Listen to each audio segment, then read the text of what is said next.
In the sweltering desert near the Sea of Galilee on July 4th, 1187, the most powerful Crusader army ever put together was about to be wiped out.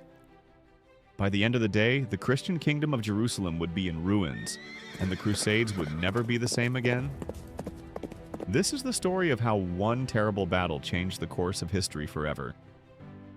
At the start of the year 1187, the Crusader states seemed to be in charge of the Holy Land for 100 years. Christian knights had built kingdoms that stretched from Antioch in the north to the deserts of Jordan in the south. Jerusalem, the crown jewel of Christendom, stood as a symbol of European power in the middle of the Muslim world. But behind this strong front, cracks were already starting to form that would soon destroy everything the Crusaders had built. At the center of this storm was a Kurdish warrior named Yusuf ibn Ayyub, better known by his name, Saladin. Saladin possessed something far more dangerous than military skill. He had vision. Since becoming vizier of Egypt in 1169, he had systematically united the Muslim world under his banner through a combination of political cunning, religious fervor, and calculated warfare. The transformation was remarkable in 1174. Saladin seized Damascus by 1183. Aleppo had fallen to his forces city by city alliance. By alliance, he was forging something the Crusaders had never faced before: a unified Muslim coalition stretching from Egypt to Mesopotamia. For the first time in decades, the Christians found themselves surrounded not by squabbling emirates, but by a single determined enemy with the resources of multiple kingdoms at his disposal. What made Saladin truly formidable was his ability to frame this conflict in religious terms. He convinced his subjects that this was not merely another territorial dispute, but a holy war to reclaim Jerusalem from foreign invaders under the banner of Sunni Islam. Warriors from across the Middle East flocked to his cause. The Crusaders had long taken advantage of Muslim divisions, but now they faced an enemy that was united by faith and purpose. But while Saladin was building his coalition, the Crusader leadership was falling apart from within. The Kingdom of Jerusalem had turned into a tinderbox of competing goals and personal grudges, and at the center of these fights were three men whose hatred for each other would be more destructive than any enemy army. King Guy of Lusignan recently claimed the throne by marrying Queen Sibylla, but people were always questioning whether or not he was really king. A lot of nobles thought he was weak and couldn't make up his mind. They saw him as his wife's puppet, not a real boss. Strong lords who thought they had better claims to power constantly questioned his authority. Raymond III of Tripoli, one of the most experienced military leaders in the Crusader states, was one of the main ones. Guy didn't have Raymond's political savvy or battlefield experience, but Raymond was very angry at the new king. Their relationship had gotten so bad that Raymond was openly negotiating with Saladin instead of his supposed sovereign. Finally, there was Renaud of Chatillon, who was probably the most careless and dangerous of the three masters of the fortress of Carac. During the Crusades, Renaud was a throwback to a more violent time. While others tried to find peaceful solutions, he preferred to use violence. While others respected truces, he only saw ways to make money for himself. His actions soon gave Saladin the reason he needed to start his final campaign. The conflict began in early 1187, when Renaud did something that would destroy the whole kingdom, even though Saladin and the Crusader states were in a truce. When Renaud attacked a Muslim merchant caravan traveling on the pilgrimage routes to Mecca, he wasn't just stealing. He was deliberately setting off an alarm that broke the most sacred rules of medieval warfare. The caravan was carrying pilgrims on their way to perform the Hajj, which is one of the 5 pillars of Islam. By attacking it, Renaud not only broke the truce, he also violated the very core of Muslim religion. When Saladin heard about this, he reportedly threatened to kill Renaud himself for betraying Muslims. The game was over. As a quick and smart response, Saladin didn't attack Renaud's fortress right away. Instead, he planned an attack on the strategically important but weakly defended city of Tiberias near the Sea of Galilee on July 2nd, 1187. The attack on Tiberias was brilliant in its simplicity. The city was ruled by Raymond of Tripoli, but his wife Eschiva was trapped inside with only a small garrison. When the Crusader leadership heard about the attack, They were faced with an impossible decision. They could stay safe in their fortified positions at Sephoria, or they could march to relieve Tiberius and risk everything in open battle. Raymond of Tripoli, who had been personally affected by the attack, told King Guy to be patient. He said that Tiberius could be rebuilt, but if they lost the field army, the whole kingdom would fall. This was good military reasoning, but it didn't take into account the political realities. Guy faced the king had already been called weak and unable to make a decision. If he let Raymond's wife fall into enemy hands without trying to save her, his already weak authority would fall apart completely. The warrior nobles of the kingdom expected their king to fight, not sit around and count odds like a merchant counting coins. Gérard de Riedfort, Grand Master of the Knights Templar, called for action right away. The military orders had their own reasons for wanting battle. They were created to fight the enemies of Christ, and a defensive strategy wouldn't give them many chances to gain glory or plunder.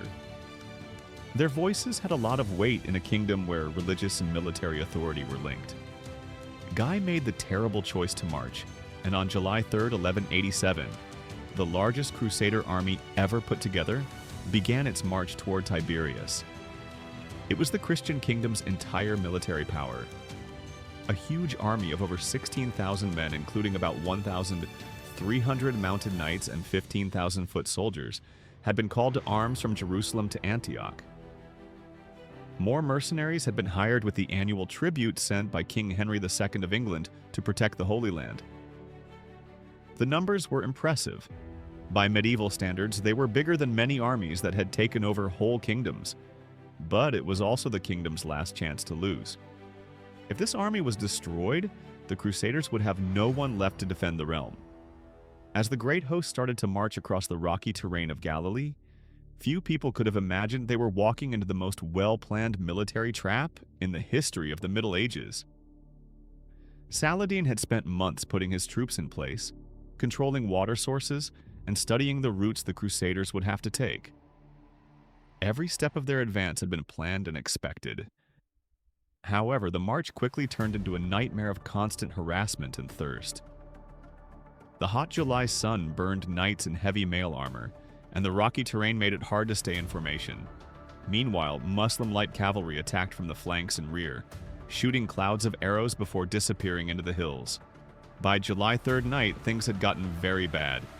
The Crusader army was stuck on a barren plateau between two rocky hills called the Horns of Hattin. Below them, the Sea of Galilee was just out of reach. Because Saladin's army was positioned between the Christians and all possible water sources, there were no walls to protect them. The Muslim leader had planned this moment with surgical accuracy. His troops were well fed, rotated, and fought on familiar ground. In the meantime, the finest Christian knights sat exhausted and parched, their horses dying beneath them and their armor turning into ovens in the desert heat. It was the cruelest form of psychological warfare, and it was working perfectly. As dawn broke on July 4th, 1187, Saladin ordered his men to set fire to the dry grass around the Christian camp, sending thick, suffocating smoke across the plateau and making the already miserable Crusaders even worse off. There was no doubt about the meaning. This wasn't just a fight, it was a cleansing by fire. What happened next was less of a battle and more of a planned destruction. Saladin's mounted archers, who had 400 loads of new arrows brought up during the night, fired volley after volley into the crowded lines of Christians. The Crusaders, who were trained for close combat, were helpless against this rain of death from a distance.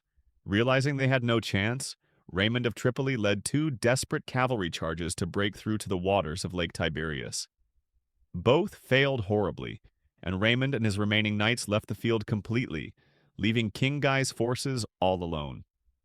The collapse was quick and complete, and the Christian infantry, scared and thirsty, broke ranks and ran en masse to the rocky outcrops of the Horns, where they huddled like sheep and didn't take part in the battle anymore while their noble commanders were about to be wiped out below. King Guy, riding his destrier and surrounded by his household guards, made 3 last desperate charges at Saladin's position. Each one was pushed back with terrible casualties. The best of the Christian nobility fell at that moment. Their heavy cavalry tactics weren't working against their enemy's mobile warfare, and when the last charge failed, the battle was over. Of the 16,000 men who had marched from Sephoria, only 200 knights made it out alive. The rest were killed on the field or knelt in chains before their captors. Among the prizes taken was a piece of the true cross that the Bishop of Acre had brought into battle, and will never again. The way Saladin treated the inmates showed both how smart he was as a politician and how angry he was with certain people. King Guy and most of the Christian lords were spared because they were too valuable as hostages and too useful for future talks. But when Renaud of Chatillon was brought before Saladin, he pulled out his sword and cut off the man's head. It was swift and final justice in the Middle Ages, but the military orders did much worse. On Saladin's orders, almost every captured Templar and Hospitaller was killed. These warrior monks sworn to eternal war against Islam stood for everything he wanted to get rid of from the Holy Land. Only Gerard de Riedfort, Grand Master of the Templars, was spared. He may have been kept alive as a symbol of Christian defeat. In the days that followed, the true horror of Hattin became clear.